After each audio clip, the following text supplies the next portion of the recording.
it. I want what I really, really want is a Spice Girl. Sick, I forgot my whole world. Posh when she told nothing like old girl. Scary and sporty. Tell her what I want, what I really, really want is a Spice Girl. What's up, y'all? Welcome back to my channel. It's your girl, the Spice Lady herself. And today, guys, I'm with a new video. You know what kind of video it is? It's a review video of what Castlevania Season 3. Let's get into today's video. You know, I got my mug right now. We got tea. Let's get into it. So guys, in today's review, I'm gonna break it down so that I'm not all over the place, because when I get passionate about something, I talk about all of it at once, no direction. I'm all over the place. So today I'll be breaking down Castlevania Season 3 into sections. First being animation, my thoughts on animation. Second being the plots. Third being the diverse representation that the series had. And of course, the character breakdown, which is going to be me giving my full, authentic review on the characters of Castlevania. So let's get started, y'all. So the animation of Castlevania Season 3 was just phenomenal. Powerhouse Animation really snapped, and I love when animation studios show improvements throughout each season that they do. That show that they really care about the projects they're working on, from the background details to the enhancement of the character designs from previous seasons. These character designs were so enhanced this season. Already Castlevania had wonderful animation. The character designs I loved. It reminded me of DC's animation. The fight choreography and the animation was just top notch, especially towards the end with my dog Trevor, which I'll get into later. But I was just blown away by the animation of this season. Wonderful job, Powerhouse. Like, y'all snapped. Next, we're going to talk about the plot of the series, which was broken down into 4 PVs. The first PV was with our dog Alucard, the depressed baby boy, and just him dealing with the aftermath of his father's death in the final battle of Season 2 and his coping mechanisms, which I'll get into later. But it was just nice to kind of see him get like a softer side, because in previous seasons we see him be like, I'm gonna kill Dracula, like kind of like this boss attitude. But Season 3, he turns into a sweet little baby boy kid, which when you see the ending Season 2, you kind of understand why, like, they fought in his childhood home. So yeah. The second PV was with Trevor and Sypha. Their journey to a small little town of Lindenfield, and them dealing with new characters such as the judge, Saint German, and some crazy cult church. Their PV was probably one of my favorites out of all 4 PVs. It was nice to see Trevor and Sypha kind of develop a little relationship that they did, and just fully see them become, you know, themselves, I guess, in a relationship. But it was just cool to see them. I really like their little PV. The third PV was with my girl Camilla and the vampire sisters, and of course Hector. And then the last PV is with our dog Isaac and his demon gang, just traveling on trying to find Hector. Those were the 4 PVs of the plot, and the plot was basically world building. Hence the multiple PVs, which I knew it was going to be the case with season 3 because of how Season 2 ended. I knew it was going to be at least 4, and they did a wonderful job at pacing. Normally when series have multiple PVs, plots tend to get uneven, or it seems kind of like either prolonged or one gets more screen time than the other. But this was evenly paced throughout all the 4 PVs. Probably one of the reasons why I love Castlevania. When I watch Season 1, they just fully immerse you into the world, and then they feed you details throughout, you know, the season. And I love when series do that, because it's like, yes, pull me into chaos and then feed me the details throughout so I can understand. Like, that's the way my mind thinks. So the plot, wonderful, really world building. Next, we're going to talk about the diversity representation in Season 3. First of all, Castlevania does a wonderful job at having diversity representation throughout their series. From the wonderful melanated vampires and even supporting characters, it does a wonderful job of making it seem real. Because when you think about it, vampires had to be in different regions, you know, like they all didn't just come from Europe. So I really love how they had the vampires of different ethnicities. See a lot of that throughout the seasons.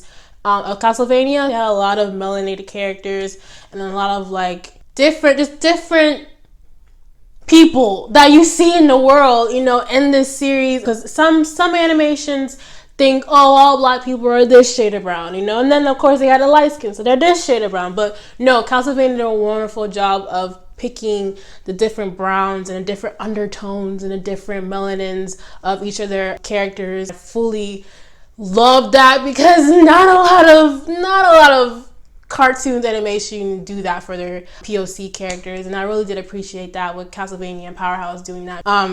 Isaac was super melanated this season. I don't know what they did, but his skin tone was just popping. So I'm like, yo, who worked on his character design this season? Because his melanin was popping and I loved it. They really enhanced the melanin. Like, thank you, Powerhouse, for enhancing the melanin because it was needed. I appreciate it. So lastly, y'all, we're gonna get the bread and butter of this video, the character breakdown. Now, this is me giving my full, authentic reviews of each of the characters throughout season 3. So get ready, because we about to get real spicy. So let's sip our tea first, okay?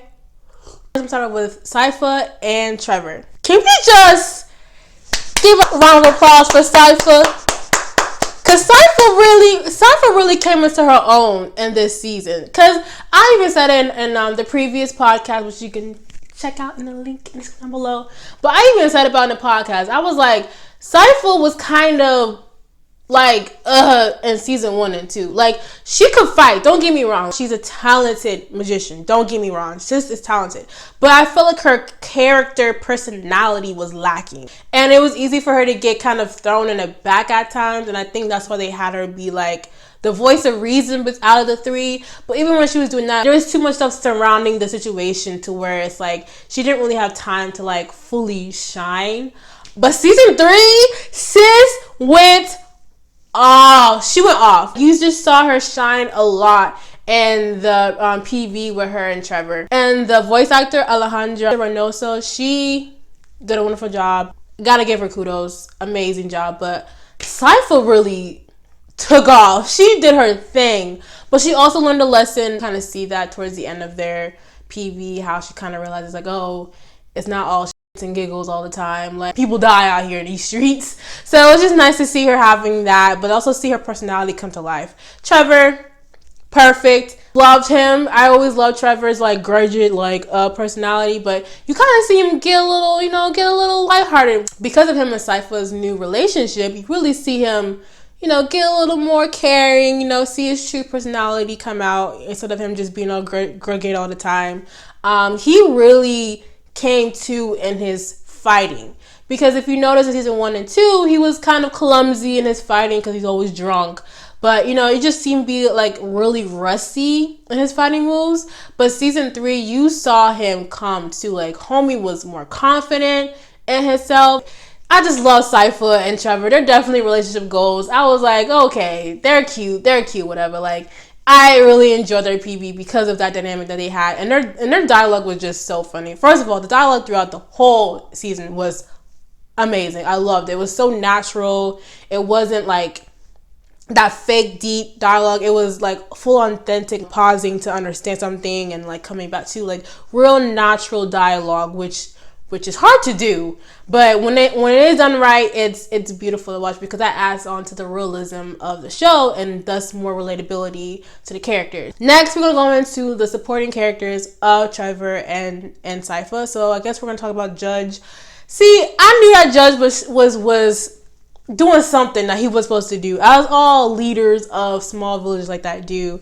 He was funny at times too. Like, his character's one of those characters where it was like, he's not really a villain, but I mean, he's not a hero either, and he's definitely not an anti-hero, so he's kind of just like, doing what he's doing, but he's still definitely added to the plot of the series. Next, we're gonna get into Saint Germain. Now, this character, he was definitely enjoyable to watch. Definitely kind of crazy, but you kind of see why he is, and he really was cool to watch. I did enjoy their interactions with him because they always were wonky, because the stuff that he would say was like, what? And especially that part about the toilet paper. He was definitely a fun new character that I fully enjoyed. Next, y'all, we're gonna get into Baby Alucard. Look, he's Baby Alucard in season 3. Okay, season 1 and 2, he was BDE Alucard. And then season 3, he was Baby Alucard. So let me I was stressed with his PV. I was stressed. So, first of all, Alucard, like I said before, we just saw Alucard become very, very baby. He was very baby in season 3. I just felt like he knew better. That's why everything that transpired, first of all, F them twins. F the twins, okay? I'm going to talk about them later. F those twins, okay? But that's where I'm like, Alucard, like, you're not dumb. You didn't see the signs. Like, I understand you're grieving, but you ain't see the signs. Them twins was shysty. Them twins was shady as heck. I ain't trust them not one bit. Not one bit. And I don't feel bad for Alucard. I felt like he needed a wake-up call, and I feel like that was his wake-up call. So, that's my thoughts on Alucard. Let's get into these twins, y'all. Let's get into these twins. I made some extra in here to spice it up because these twins stressed me the hell out. They stressed me out. First of all, how did I even find my dog? Okay, I get it. The big ass, vampire castle. Okay, but they were just so shady. They was shady. I love their character designs though. Their character designs were popping. I love them. When I was watching it, I was like, they kind of remind me of Katara and Sokka from Avatar. And I think I went on Twitter and I finished it, and someone else even said the same thing. I was like, I don't know, I wasn't the only one, but I gotta take it back because they was plotting. They was plotting this whole time. And the thing with the twins was they could have been cool had they not been impatient. They were impatient. They could have been cool. Alucard could have taught them stuff. They could have learned. They could have went back and helped their people and defended. They could have done all of that, but they were impatient and they got what they deserved because they tried my dog Alucard, okay? They tried him. They tried it. I didn't like it. First of all, Alucard, no new friends. No new friends. I know you miss your homies, Trevor and Sypha, but you chose to stay back. You chose that. Let's be real. Like, you chose to stay back because you're like, I gotta defend the castle and all the knowledge. And now it's been a month and now you're gonna lose your mind because you're grieving. And then 2 random strangers come up in your place, all buddy with you, and now you're like, these are my friends. No, they're not. Those twins, bro. Goodness gracious. They were just shady. And I can call out Shady. And the twins were shady. When they first introduced him, I was like,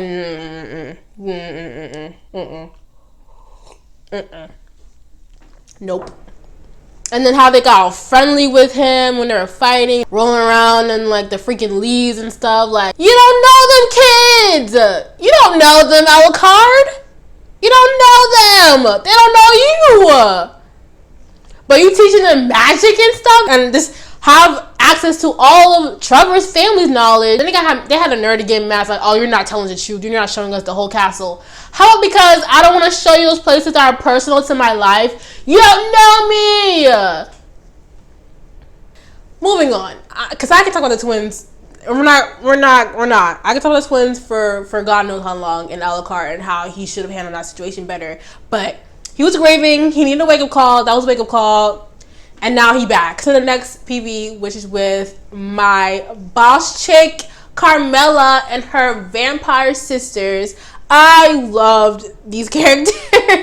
Carmella, you have to already know, Carmella is my girl. She did nothing wrong. She's not a villain. She's just a woman coming in and seeing, oh, the king is getting sick. Let me come in and stir up some mess so I can be next queen. And I'm like, yes. So her crown slipped a little bit in season 2. It slipped. I'm not gonna lie. But sis came back. It was like, sisters, I need your help. And it was like, okay, girl, what's good? And they were like, we need a plan. So that was all they did. They were scheming the whole time. And they even called it a scheme because it's like, They scheming. The three vampire sisters are Striga, she's a warlord, Morana, she's an organizer, and Lenore, who is a diplomat. Lenore was probably one of my favorite out of all three sisters. The sisters, phenomenal. The character designs were amazing. I loved it. I did enjoy the dialogue between the sisters because it seemed natural. Like I said before, like it seemed like they were real sisters, even though they're just vampire and armed sisters. And of course, they do shade on each other, a little shade. What sisters don't throw shade? All my spicy ladies, we all kind of throw shade here and there with our sisters, you know. Something light, nothing too personal, just a little shade. Sisters were funny as hell with Carmilla. Like Carmilla, she be scheming, but I mean, she be making cool plans though, so that's why we stay around, because she's the glue of our operations. They know their roles. They all have roles to play, and they all do their roles. Carmilla is schemer. She do these plans, organizer, and then the warlord, and then the diplomat. That's a gang right there. And now, ladies, I know you all got friends who all match those same jobs. We each got girlfriends who all match those same job descriptions when y'all go out to party. Next, y'all, we gonna get into some Hector. Hector was Hector. Like, Hector didn't really do any growth in season 3. He was just broken, but still the same him. Just hasn't learned yet. He hasn't learned yet. I love Hector. Hector has like a little spot in my heart, but it's in a way where it's like, boo boo, like, just follow their orders. If you follow their orders, you'll be okay. Like, just do what they ask you to do, and then nobody gets hurt. Because Hector he's just gullible, and then he want to throw hissy fits, and it's like, boo boo, you my pet. Who are you? He telling me what you're not gonna do. Wait a minute. First of all, who is you talking to? Mr. Stallion. Hector is just Hector. Next, y'all, we about to get into the final character, the king himself, Isaac. Isaac was just perfect. He's perfect. He's always been perfect since season 1. A writer friend for Dracula. He ain't played out when it came to these vampires trying to create this organization within his home. He ain't played. He was a human, but he was like, anybody could get it. Anybody could get it. And of course, we see how season 2 ended. It's just him just trying to figure out, like, what is life? But in the meantime, everybody dying. like when Isaac was just trying to pass through. He was just trying to pass through these countries that didn't want him to bring his demon gang with him. If they would have let Isaac just peacefully went through his demon gang, Isaac wouldn't have bothered them. But no, he'd be like, you can't come through with your demons, and then the whole town gets destroyed. Isaac was he did it all by himself. Isaac had no one really there with him. Like, Carmilla had her sisters, Cypher and Trevor had each other, Alucard had those twins.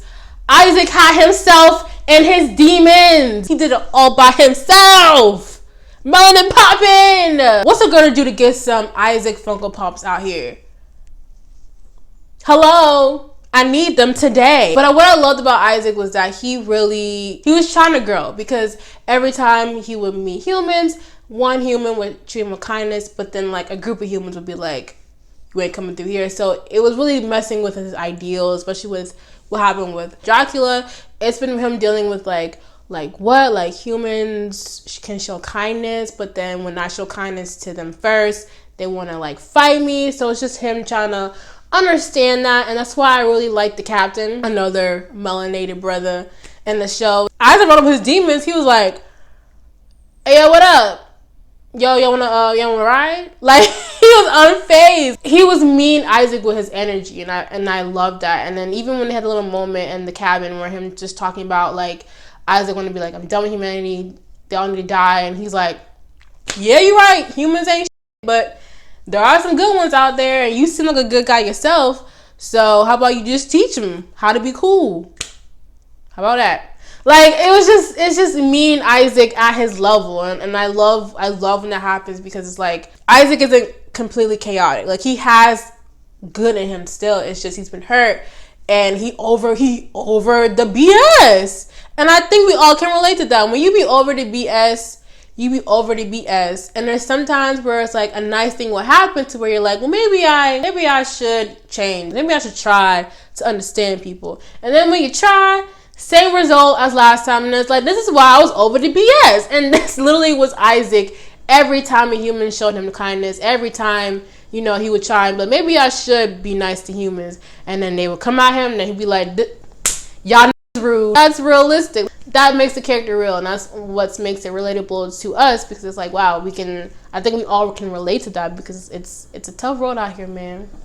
A tough world out here. So overall, I think if I would have to choose my favorite PV of season 3, it's real hard, y'all. It'll be Sypha and Trevor, because they had the most action in their PV, and that church was weird. Followed by Isaac. Isaac's PV second, then Carmilla and the sisters third, and then Alucard. I'm sorry, Alucard, but yeah, you're last. You had to know. How could you not know? We all knew. But that's my list. Number 1 being Trevor and Sypha's PV. Number 2 being Isaac's PV. Number 3 being Carmilla and his sister gang PV. And lastly being Alucard's PV. I can't wait for season 4 to come. I'm very excited. It definitely fed into my frenzy of my Castlevania withdrawals, because they tend to take like year or 2 intervals, which is pretty good for that to be like almost 2 years worth of like animation quality. They did a wonderful job. Powerhouse Animation, you got my vote. Castlevania season 3, 10 out of 10. It's my full review. 10 out of 10. Melanated people, diversity, representation. The plot was excellent. Animation was just crazy good, especially towards the end. Just wonderfully done, and such an improvement from the past season. And it gave me the DC vibe. That's why I love DC, because their animation reminded me of that. Just that raw, real people, real character design type of stuff. Hey guys, that concludes today's video. I hope you enjoyed my full Castlevania season 3 review. If you like more of these, I will definitely post more of them. Just make sure you like, comment, and share this video with your friends. And in the meantime, I'll catch y'all next video. And remember to always stay spicy. Bye. Tell her what I want, what I really want is a Spice Girl. Sick, I fuck up my whole world. Posh when she told nothing like, oh girl. Scary and sporty. Tell her what I want, what I really want.